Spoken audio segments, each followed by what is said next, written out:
Hey guys, before we get started, scroll down and hit that subscribe button. Also, in case you missed it, yesterday we broke down episode 1 of season 2 of House of the Dragon. You can find that a little bit further down on our feeds. Make sure you check that episode out.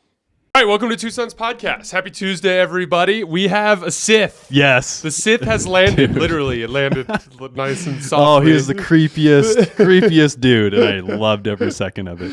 I literally got chills when he showed up in the background. Oh my gosh. I loved the way that whole scene was set up in the sense incredible. that, like, you see Kelnaka's dead, Oh, right?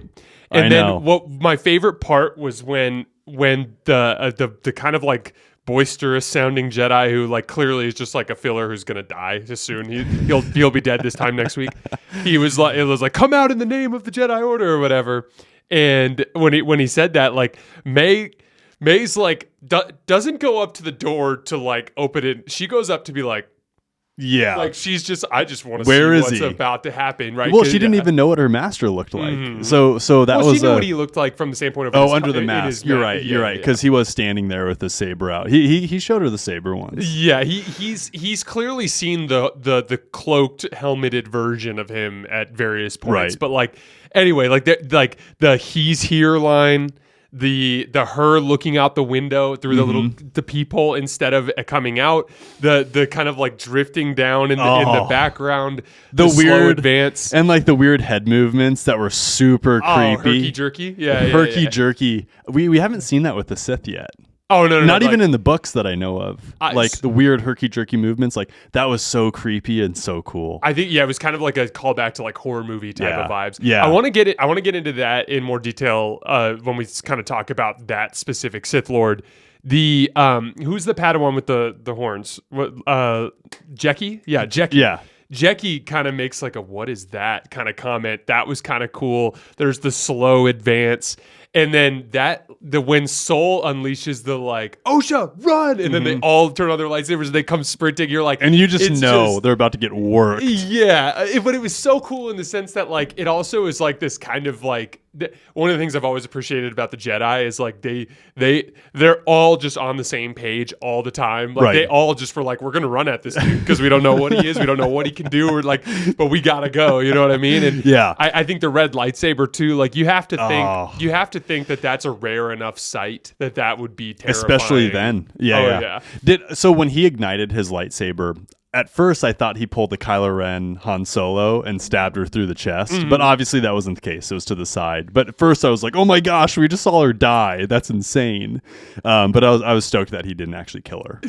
So like, yeah, and that made sense to me because I think I don't know how this is all going to end, and we're going to get into that. Yeah, in more I detail. think, dude, the predictions are about to get unhinged. Yes. Primarily from me. Well, like, one of the things I was under the impression that scene was kind of closer to the end of the season. So this being so early on, and they keep doing that. It kind of reminds me of Ahsoka. Yeah, like all of the preview content was like in the first 3 episodes, which right? is great for the viewer. Like we knew how that clash was gonna somewhat end. Like obviously there needs to be a lot more to be played out with that, right? But like you knew that as soon as they started advancing, they were going to get their asses kicked, you know. But I'm so stoked that we have 4 more episodes of this where a Sith has been seen. Like there's so much that can happen now. It's so cool. That's the plot now. Yeah, that's the plot because like so to kind of dig a little bit further into the episode. So like first of all, before we go into kind of like the bigger picture of the episode, I sniffed out exactly what was going to happen as soon as I saw okay, first of all, I am 100% convinced that Qimir is the Sith. Are you? See, so, dude, I feel like there's a chance that he couldn't be still. And everyone hold their horses. Like, please. But it's almost like too obvious now, right? He was like fumbling with all of his stuff and acting stupid as they walked through the forest. That's kind of the point. And it's kind of the point, right? But it's almost like too obvious. And he had his little bag of tricks, aka a kick-ass get up. Yeah, with his entire Sith outfit. Yeah, Sith lightsaber. outfit with a zipper for a mouth of a mask, like the dopest looking Sith helmet, you know, next to Darth Vader. Seriously, like it's like a quick second next to Darth Vader. I've come around on it. The first time I saw it, I thought it was a little cheesy. I've come around on it. Oh, it is cool. Yeah. It's so messed up and kind of like mutilated. Up close, it's like you can tell like it's been through some shit. Yeah. But I almost wonder, like, is it too obvious at this point? You know, the like, Qimir are we piece? gonna? Yeah, is it too obvious? So the other dead giveaway was like hey, all right, let's go. We're only 10 minutes away. Yeah. And then as she tied up Qimir, she's like, 10 minutes this way? Okay. Like that is such an obvious large amount of time to make it so that like a Sith could very easily.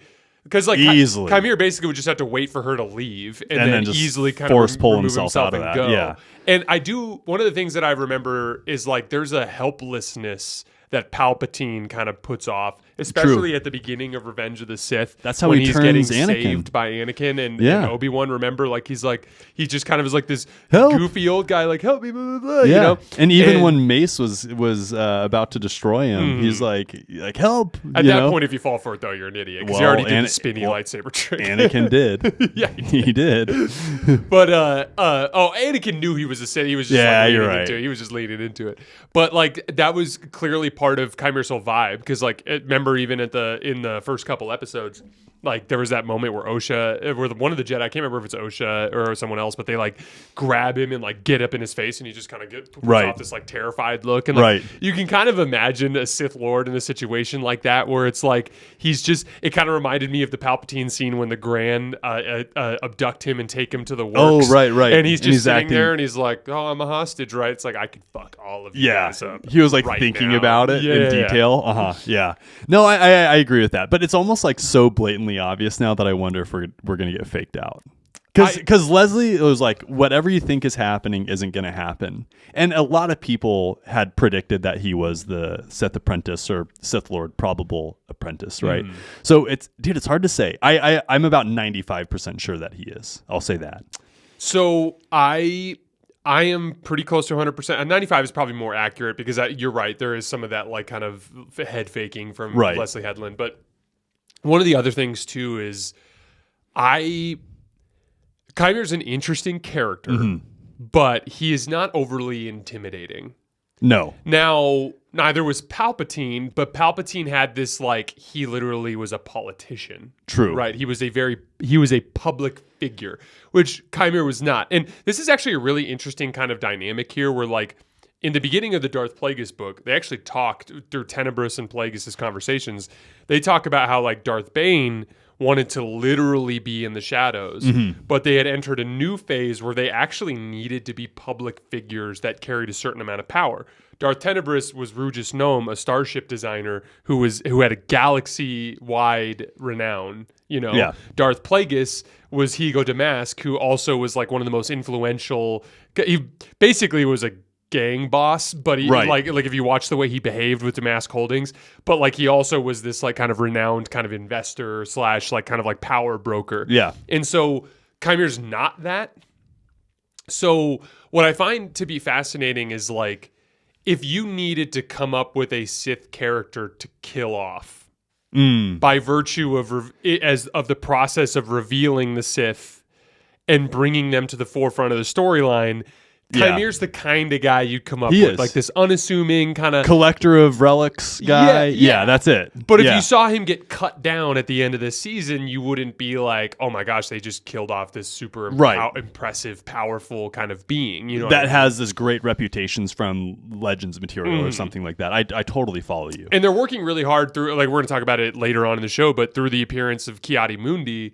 And we like you think you might have seen Plo Koon. Like we saw Plo Koon is I can't remember the name of his alien race, but one of his races with the Jedi that are on this planet. And he's younger. Yeah. I think they're deliberately kind of trying to get your brain to associate the fact that this is not that long ago. Yeah. To try to get you to kind of like embrace what all of the ways the storyline kind of behaves more as a prequel.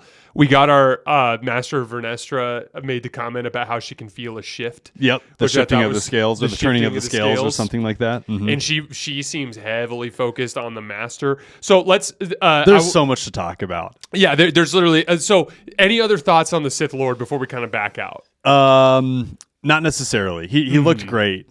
He's obviously super powerful, and there's just this level of force wielding that the Sith have, just because they just don't hold back like the Jedi do. Yeah, and it just makes it so potent. It's deeper than that, though. It's also something that they discuss a lot in the Sith books, which is like with the Jedi, the power of the light side of the Force is like spread among all of these beings. True. There are a good multiple point. references from the Sith of like a rush of power they feel after defeating another Sith. So, for instance, Darth Bane talks about after he destroys all the other Brotherhood of Darkness, all the members of the Brotherhood of Darkness with the thought bomb. Yeah. He has this moment where he's like, this is the way the dark side of the Force was meant to be, focused through one individual. Right. And like he felt the rush of power. Palpatine specifically mentions, like, as he walks to the balcony after he kills Plagueis, feeling like this rush of power. He like straight up says, like, has the Force ever been so strong in one person? And then he starts to ponder if Plagueis had felt that when he killed Tenebrous. Yeah, and that's exactly what's so cool is that's literally how they flash back, and then it's Plagueis killing Tenebrous, and it's the exact same thing. After Plagueis kills Tenebrous, he actually like reaches out with the Force and he feels another presence, which turns out to be Darth Venemus, the other Sith that Darth Tenebrous had trained in secret and actually ordered to attack Plagueis, right? So the point is like, the way I look at it, like if your issue is, oh, how does this Sith just fuck up all these Jedi? The answer is pretty simple. They are remarkably potent, and like really there are just a small handful of Jedi at the very top of the order that can actually contend with the power of like a Sith Lord. And as we know from that opening scene in at Coruscant, this is a group of Jedi that's not even really that directly affiliated with the Jedi Council, and they're deliberately going out of their way to keep this under the I forgot about that level. Yeah, because they're worried about like the political backlash essentially that would happen if a Sith was running around. Exactly. Yeah. Wow, dude, this is cool. So, do you want to break down like the potential like deep fake that's happening with Coyote Mundi and like how he was talking about how the Sith have been gone for millennia, and then yet he's witnessing this potentially. So yeah, let's even go back, with Plo Koon. Let's go back to the beginning. There's this scene at Coruscant. They're kind of hiding. They're around this like kind of hologram table, and they're kind of coming up their plan of what they're going to do. Excuse me. And basically, there's this moment where Vernestra, like, I think I can't remember who it was. It might have been.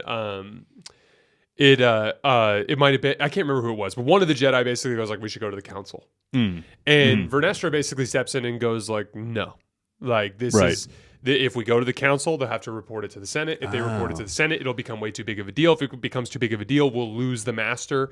Because Vernestra sees the bigger picture. She's like, this is fucked up. They're like, is this a splinter order? Like what they're trying to like conceptualize what this, who could possibly be training children in the dark side of the Force and sending them out to kill Jedi. Something's going on. They're trying to put it together.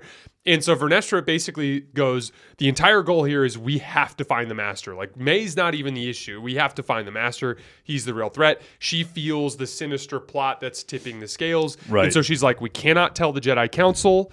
We have to keep this between just the people in this room. Let's send out this strike team, and we're going to go take care of this. Which Qiyadi Mundi is in on the strike team, which is fascinating because, as you mentioned, he was the one in the very first guy to speak up and be like, the one extinct for millennia. So what's your current working theory on Qiyadi Mundi's role in all of this? I have no clue. Either somehow this Sith apprentice, possible Lord, but probably an apprentice, somehow he's able to defeat all of these Jedi and somehow fake out that small group of Jedi at Coruscant. Or he knows about it, Coyote Mundi, and decides to sweep it under the rug, which we know Jedi sometimes do. Yeah, so this is the type of story building that I've always appreciated, is when there's connection on connection on connection on connection, right? And reference to old stuff. Yeah, which everyone who's hating this series, and that's Jay and I's point with this, is like, Leslie has actually done a really good job so far. Think. But we're not going to get into that right now. And we're not even we are halfway through the series. Yeah. Right?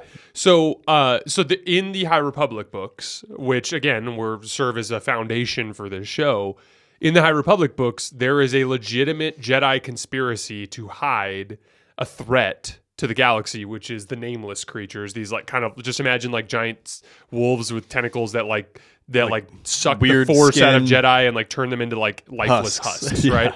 So, but Yoda himself is in on that conspiracy. Yoda himself is like, let's keep this under wraps. And so it actually kind of makes some sense that if Qiyadi Mundi was under some sort of orders from on high to not reveal the fact that the Sith exist to the rest of the Jedi Council, he would be the first guy to be like, I thought the Sith were extinct. You know, Right, like he's right. like side-eyeing Yoda. No, yeah, you know, like you're that kind of exactly thing. right. Yoda's like, oh, Yeah. crap, we are in. Exactly. And it kind of makes sense because if the Sith disappeared, this is actually like an explanation I can get behind. So like, again, this is my current working theory, Yeah. which will shift Hit at least me. 3 or 4 more times before the end of the series. It has to now. So the Sith were a legion. They get defeated and or destroyed via subterfuge by Darth Bane. They disappear into hiding and engage in the rule of 2. Mhm. Okay? There's no way the Jedi could have discovered the rule of 2 without discovering the Sith themselves in their existence, right? Correct. So this would provide an opportunity there's no mention of the rule of 2 until Darth Maul is dead, and there's a private one-on-one conversation between just Mace Windu and Yoda where they're like, but which was destroyed? The master or the apprentice, right? That was not talked about in the council. That was a private conversation on Naboo between 2 friends, 2 extremely high-ranking members of the Jedi Very Council. high. So it actually makes some sense to me that the fallout of this would be a small portion of the Jedi Council, a very small portion of them, like maybe 4 or 5 members that are in the know about the fact that the Sith do exist in the shadows. And it also begins to like add another layer to this where there's also the whole dynamic where they're like they can feel the dark side clouding everything. Yes. Like they would have to be dumb to not realize this was happening. Jay, let me bounce off you really quick. And this might be straight out of left field, but let's break this down. So a small group of Jedi know that the Sith probably exist at this point, right? Let's say by the end of this season, we get to see this Sith apprentice step way out of his bounds, and the Jedi Council thinks that the Sith apprentice has, let's say, May underneath his belt. The Jedi Council probably will think that the Sith apprentice actually is the master, which he's not. I bet May dies with the Sith apprentice at the end of this, leaving a master and Osha. And I wonder if the master continues on without ever being noticed. And that's why Coyote Mundi is like, oh my gosh, the Sith haven't been around, even though he knows that they have. So that my thing would be like, I don't know if you found a Sith and it was like, because that's the other part of this too. They're like, one of the things that Plagueis himself says is the galaxy is quote unquote rife with pretenders, meaning like there's all these people that are like fake Sith or like dark side enthusiasts or whatever. Yeah. This dude just unleashed a wave of dark side energy that sent like 12 Jedi Knights and Masters just flying into the wall, he's right? real deal. He's the Yes. real deal. So no matter what, it would require an astonishing amount of incompetence to not continue to kind of dig up that chain. I agree. And find who the master is. So I think it's more likely that they discover the existence of the Sith, and then they they don't have any leads. And as a result of the lack of leads, and honestly, the death of an apprentice would set the Sith back decades, because the Sith themselves would have to spend time finding and training another apprentice. So The only thing is, though, I would get behind the fact that the Jedi could be aware of the existence of the Master and just sweep it under the rug. hopefully this isn't going to be a problem, Well, right? no, but in also- 100 years. And yeah. But how have the Sith ever been a problem for the Jedi? I almost said NBA history again. That was the mistake I made last night, and my brain is fried. How have the Sith been a problem for the Jedi in the past? Only when they've been in Legion. Is that what you mean? Like only when they've been in numbers? They've raised armies and fleets and invaded the Republic. Yeah. And so I think one of the things that the Jedi would probably believe is that like a couple of practicing Sith on the fringes of the galaxy are more in line of like the Potentially. Night Sisters of Dathomir as a threat. Potentially. You know what I mean? So Yeah. like, to your point, none of us know. And Yeah. we don't know where they're going with this. But like the Qiyadi Mundi piece is interesting because he is aware of this situation, and he is the one who steps up and goes, the Sith are extinct. And so, again, one of the things that I would caution against, because like I even saw on Twitter, like a bunch of people getting pissed off, like this is ridiculous. Like Qiyadi Mundi would never have, like this doesn't make any sense. And it's like, exactly. So if Leslie Headland, who obviously watched The Phantom Menace, Yeah. specifically plugged Mundi There's a reason into for this it. situation. She could have picked anybody. Right. It's very intentional. She plugged Mundi into this for a reason. For you sure. and I also discussed how we were hoping that the Acolyte would. One of the things we talked about is hopefully this resolves the Right. mystery of how the Jedi were aware of the rule of two, but under the impression the Sith were Yeah. extinct. I think this is all part of that kind of explanation. I totally agree because it's way too personal for him specifically, right? Like you said, out of all the people for Leslie to pick, she picked him. Like that is so very intentional. That's the same thing too. Like I still think that there's still a lot to be learned about the stone fire. I love calling it that because that one comment that we got was hilarious about the stone fire. But I think that there's still a lot more to be learned about the stone fire, right? And a lot of people are up in arms like, oh my gosh, it makes no sense that all these witches would have died in a stone fire. It's like, yeah, I totally get that. But the thing is that there's probably something bigger that happened than a stone fire. May survived. And a bunch of witches sitting around and suffocating or dying. You know, like there's still probably more. So all of this hatred for the series because of a stone fire, it's like everyone just needs to chill out. Like, let's see how this plays out, please. Yeah, I just like, I get it. I don't love everything Disney's done with Star Wars. No. I thought the sequel trilogy was an absolute travesty, like an embarrassment Yeah. of filmmaking. It was an insult to what George Lucas constructed. Totally agree. Over the course of the previous 4 decades. Like, I'm right there with you guys. It's dog shit, but I love Star Wars more than I hate Disney, and I'm willing to give this a chance. And like maybe what that is like, okay, I'll give you guys this as an example. I root for the Lakers. Jeannie Buss sucks, man. She doesn't have the money other owners do. She empowers incompetent people. She lets her friends and family run the company instead of finding competent professionals. She's a disaster. But you know what I do? I watch Laker games, you know?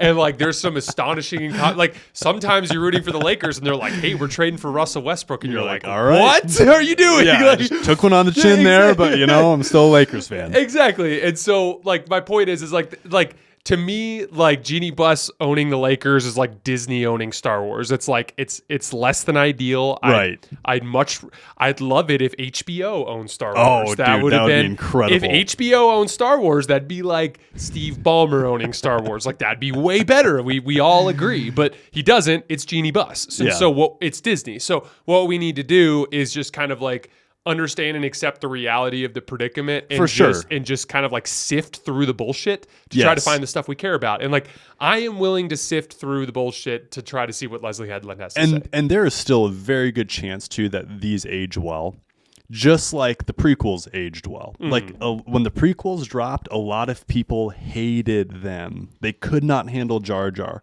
Jar Jar is one of my favorites. I'm just going to say it. Like I love Jar Jar. He's a pain in the ass. He's super annoying, but I love him, you know, and like there's a really good chance at this age as well. And I think it does. I'm not as high on Jar Jar as you, but Jar Jar didn't bother me as much as it did. Dude, other it didn't people ruin as well. it didn't ruin Star Wars for me. Exactly. What potentially could have ruined Star Wars is things happening that made no sense, like light speed skipping and lobbing laser bolts and the whole entire Snoke bullshit that happened. Obsession with scale, all that stuff. The obsession with scale that makes no sense. Like the shitting on the Skywalker storyline. All that stuff. 50,000 Star Destroyers with planet killers strapped underneath them. Like that's what like really tainted Star Wars for me. Not a stone fire. Like, and people just need to get over it.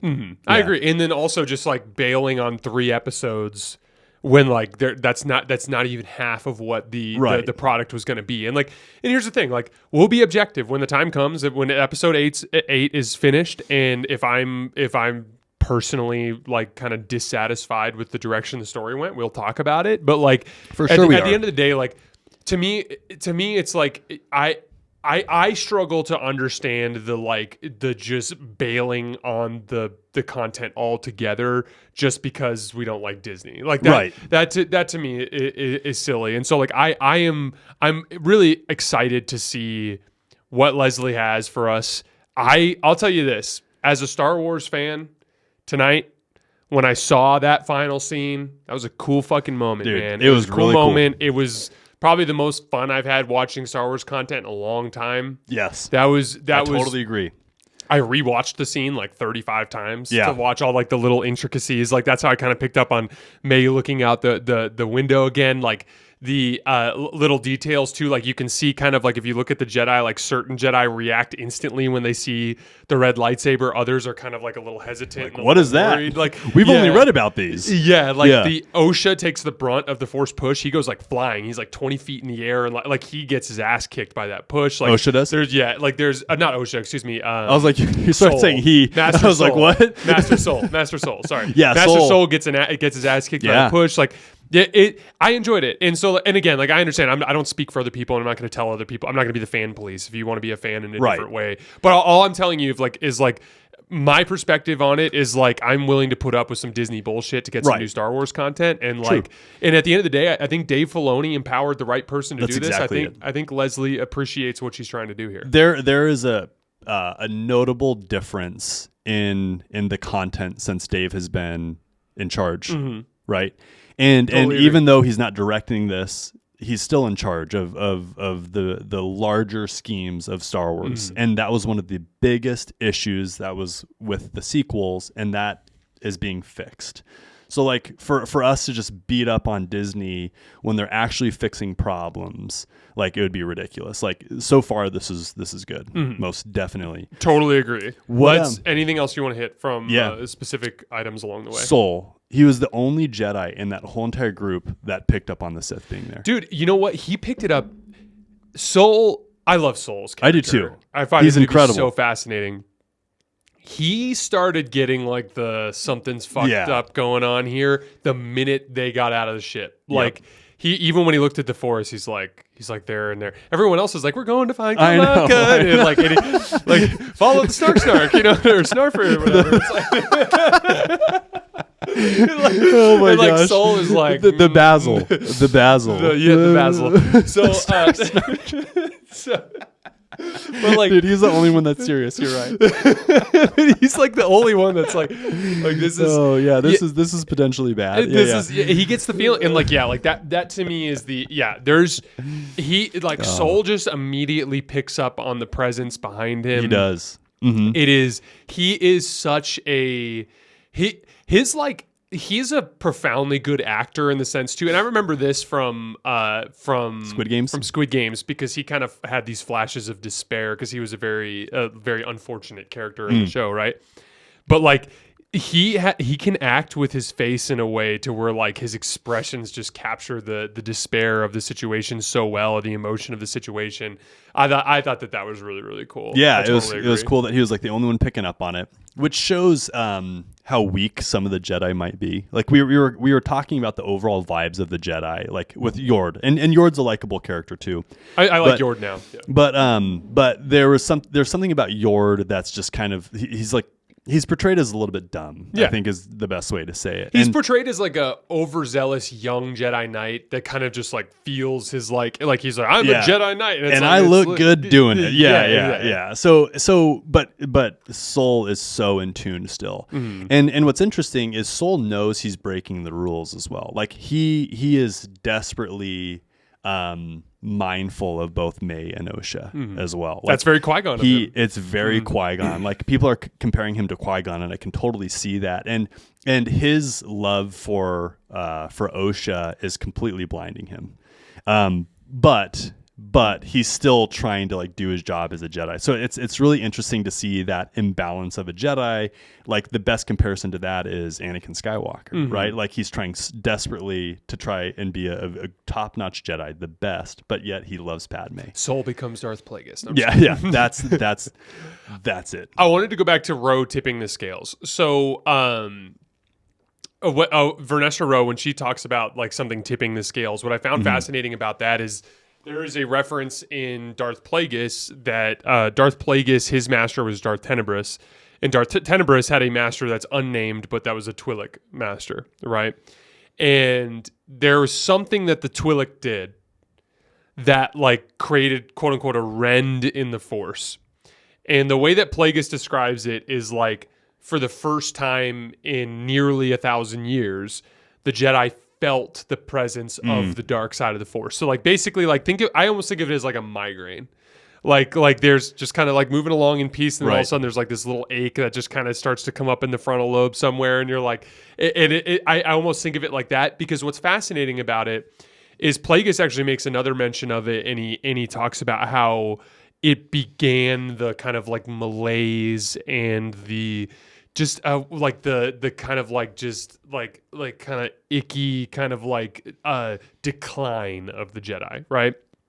And what I find fascinating about that is it kind of just gets worse and worse and worse, to the point where there's actually a scene in Revenge of the Sith, if you guys remember, where I think it's Mace Windu goes up to Yoda, I think, and he says something like along the lines of like, I think it's time we inform the Senate that our ability to use the Force is diminished. Right. He straight up says that, which I think is fascinating in the sense that like we think of the Force as like this massive scale, right? And like in a lot of ways it was thrown out of balance after Bane kind of took the Sith into hiding, as the Jedi kind of just took control of everything. And you can kind of just imagine a universe where the Sith are just kind of pushing down on the scale and just kind of tilting things. And then honestly, it just became a waterfall, and the Jedi just could never regain control of the situation. But Yeah. I find like there are multiple references to this. Like I'm not sure what Vernestra is specifically getting that, but to me that felt like Leslie Headland kind of like hinting at that specific concept. Is that what you picked up on it? Totally agree. And one of the hopes that we had for this series would be that it had like a galactic importance, and it does. Like this show matters in the Star Wars universe, and that feels good. No, totally agree. This is what we've been begging for, something that actually matters to the overarching storyline. And I'm starting to look at it much more as like a prequel to the 9 episodes. Yeah. I should say the 6 episodes. Right. And that to me is kind of giving me like that kind of carrot to kind of pay attention to. Yeah. Yep. Umbra moths are cool. Oh yeah. Those were cool. Those are cool. Yeah, I almost, so when I originally saw them attached to the trees, I was like, orbalisks? But I was like, there's no way we're going to see an obelisk Too big. here. And too important. Like way too important and too rare. Way too rare. So then I was like, what are these things going to be? And it was just cool that it started flying around. Like that was super unexpected. And it was just dope. The fact that it was attracted to light too, like I don't know. Well, and also just like that, I thought it was part of the whole kind of character development of Osha, where she clearly does not have a very high opinion of herself, which I think her self-esteem is probably a big part of why she left the Jedi Order at one point in time. There was a weird moment at the beginning where she kind of like seemed like when Sol kind of hinted at the fact that she might be rejoining the Jedi. Right. She's like, I get to be a Jedi again? And he's like, not like, officially. it doesn't really she work kind of like that, she but- kind of like shrunk back, which kind of leads me to believe that they might be trying to lead Osha towards the dark side, which is something that you hinted at earlier. Yeah. But yeah, like there was this weird moment where she's like, I felt it. Like I felt its presence, and then I got it killed. Yeah. And she immediately felt shame about that. She did. And there's been 2 times now where we've seen Osha at different parts in her life cut herself off from the Force, or at least not use it readily. One was when she was a little girl, and when Mom did like the Force push against both the girls, Osha and May, and May was the only one that stepped up. Yes. And then the other time too was when the Umbra Moth was flying towards her. She was about to do nothing, and then Sol went in and saved the day. So she's obviously cut herself off from the Force, and she was even doing that as a child. Well, there was also this kind of weird thing too, where, and I thought this was an interesting kind of critique of the Jedi, where basically he's like, oh, they were drawn to the lightsaber, and it's like, oh, so you mean it wouldn't have even been attacked if he hadn't ignited his lightsaber, which I thought was fascinating too. I think it was in full attack mode. You think so? Oh yeah, it looked pretty pissed. He was ready to fuck shit up. You never touch an Umbra Moth when it sleeps ever. Okay, so Baby Plo Koon, we're wondering whether or not that's Plo Koon. I don't know if anybody saw that in the casting, but I didn't see any mention of that. Kel Naka, we're not going to get to see Kel Naka do anything. Dude, he's just dead. Kel Just a Naka. lightsaber to the chest. I know. Rest in peace, man. Rest in peace, We didn't Kel get to Naka. enjoy you very much, but dude, I loved you. Yeah, like you were my favorite shaved, tattooed head. absolute total vibe, Wookiee. Kel. Yeah. You know, just a gentle giant among the trees. Seeing him slumped in the chair, you knew it was just catastrophic the second you saw him just slumped in the chair, right? Oh, dude, it was so obvious he was dead. It was so obvious he was dead. And what was interesting too is he had May's forehead symbol like drawn about all his over the living place. quarters. Which to me, it signified that he, like many others, is haunted by what happened at that temple. Which is like, what happened at that fucking temple? What happened at the temple? But to your point, like, Soul specifically says, I watched her fall. Nobody could have survived that fall. We do not understand how all these other witches died. It's very possible that we end up going back to that situation and there is a revealing of the Sith there. It's very possible that Kelnaka and then the other two Jedi that May killed like encountered the Sith Lord. Oh, and then swept it under the rug. And then swept it under the rug. And maybe. Would explain why Kelnaka would go into hiding, which would explain why that guy would take Torben? Torben would take the vow of silence, right? Yeah. So like there is a lot that they're going to get into here, which I think is fascinating. I think it would be really fascinating in terms of a direction of the show would be to kind of swerve on us here, and instead of like picking up the next episode with that lightsaber battle, I would start next week's episode by going way back into the past again and showing the perspective of the Sith. Yeah, I'd show the that guy rescuing May. I see. I'd focus on some Sith backstory, and then I'd flash back to the end of the episode and have that be the remainder of the battle. No, it could, or we know that happens. Potential flashback, and then maybe that's the final episode too. Is the resolve of that conflict. The idea of going multiple back, episode flashback. The idea of going back and learning more about the Sith, learning more about May and how she got into that position. I would love that. I hope either we get to see what happens with that conflict, or that it goes directly back into like the Sith lore. I guess I'm just kind of tired of the whole entire Jedi side of this thing. I really want to get into the Sith stuff. I'm 100% with you. It's the purpose of the show. It needs to get into a darker direction. I think honestly, like the Jedi they're a well-round, they are a group of characters, an entity, an organization that we know plenty about. Yes. I've seen 37 versions of Order 66. I've watched multiple Jedi Master relationships. I loved them. Every Order 66 scene resonates super with me powerful, just as much as the last one. Right. Did. I'm all on board with it.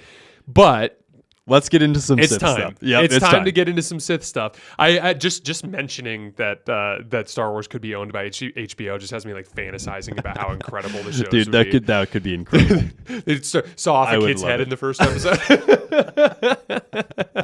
That's a House of the Dragon reference for anybody who didn't catch that. Oh my gosh. Speaking of, do you want to talk about that comment? Yes. Okay, before we get out of here for the night. This was a comment that we received on last night's. And this is in celebration of one of our previous episodes and an outstanding comment that we got involving the Stonefire. So Jay thought that this was a good one. Yeah, we're going to try to shout out some of our better comments. This was a comment that this one is less of a joke, more of just like a really interesting take on the episode. House of the Dragon. Yeah, Aemond being a skilled fighter and more serious in general doesn't necessarily say anything about the whole Targaryen greatness versus madness conflict one way or the other. I wouldn't say Aegon is mad either. He's closer to a Robert Baratheon than a Joffrey. I think the whole Targaryen madness thing is overstated. Give anyone with ultimate power in a society like this flying nukes and they'll look to exploit it and go crazy. Imagine the Lannisters with dragons. Really interesting comment. There's two elements to this that I find fascinating. The first element to it is like I had this whole take last night about how there's basically been two types of kings in Game of Thrones, which is like evil crazy and like good and benevolent, right? And there actually is a third kind of king. And I totally forgot about this. And I agree with you. I think it's Aegon and Robert Baratheon. You remember Robert Baratheon from season 1 of Game of Thrones. He goes to Ned Stark and is like, I need you to be hand of the king. And he specifically tells him like, I need you to run my kingdom while I drink and whore and hunt my way to an early grave. He actually says that to him, you know? And like, and that's the thing is like in a lot of ways, like Aegon is less evil crazy and more debaucherous. And that's what Robert Baratheon was. And so I thought that was a really interesting take. I agree with you. That completely swayed me. I think that's the third. It's evil crazy, lazy drunk, and then benevolent good guy, right? And there's obviously varying scales of all of that, but like those are kind of like the three versions of it, which I thought was super fascinating. Yeah. The second piece of it is like, you're right. Like the power just seems to kind of like there's a saying in the Bible, money is the root of all evil. And like I think obviously that's an oversimplification of like how it's more like it's the love of money is the root of all evil, right? And it's like I think that can translate to power as well, like the love Very of easily. power, the love of Right. influence, like that. It's almost like unchecked ego or narcissism can lead to that sort of thing. And then, you know, as Luke and I talked about last night, like the dragons are like nukes. They're like a weapon that no one should have ever fucked with. Right. And it just makes for a really like the society always feels like it's teetering on the balance of disaster. Right. You know what I mean? Yeah, and just like place a kid at the throne that he does not deserve, right? Like in today's society, not always, but a lot of people work their asses off to be powerful, and they kind of deserve it, you know, like, but you literally just placed a kid in a throne. Yeah. And we're about to see what happens. Dude. Which, by the way, the kind of monarchical, whatever, I don't even know how you, what you refer to it as in terms of the type of society where What Game of Thrones a is? monarchy. Yeah. I was trying to come up with like a different version of that word for some stupid reason. I don't know. It's late. Symbology. Yeah, it's and, late. and symbolism. Symbology.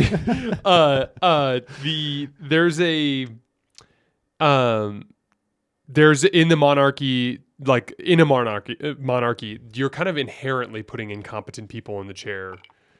Like Especially all if the they're time. inbred. Yeah, it's like absurd. let's talk about that too in Game of Thrones. Like everyone's hooking up with their uncle or their sister. Yeah. Isn't it fascinating though that like throughout human history, like the monarchy kind of concept has almost disappeared outside of like North Korea. Like there's a few places out there, but for the most part, it's more like dictatorship where it's like someone seizes power and controls kind it, of like illegitimately or a republic over and over of some and over kind, again. you know, like that kind of thing. It's just fascinating because like someone eventually along the way was like, hey, we should stop doing this. Yeah. This is a bad idea. Yeah, it turns out they're not a good leader just because their last name. Yeah. Anything else you have for tonight? No, man. It was a great episode. Like what you were talking about. Like there was this level of palpable magic that you could feel when you were watching this. That is, it feels like catching lightning in a bottle a little bit with Star Wars. And you and I are Star Wars nuts.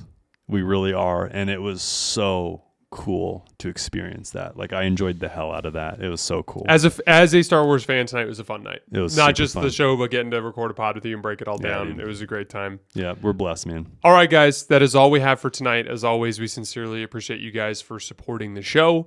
We're going to take the rest of this week off. We will be back most likely on either Sunday night or Monday night to break down House of the Dragon episode 2, and then obviously Acolyte episode 5 shortly after that. We appreciate you guys for supporting us. We'll see you later on this weekend. Thanks a lot.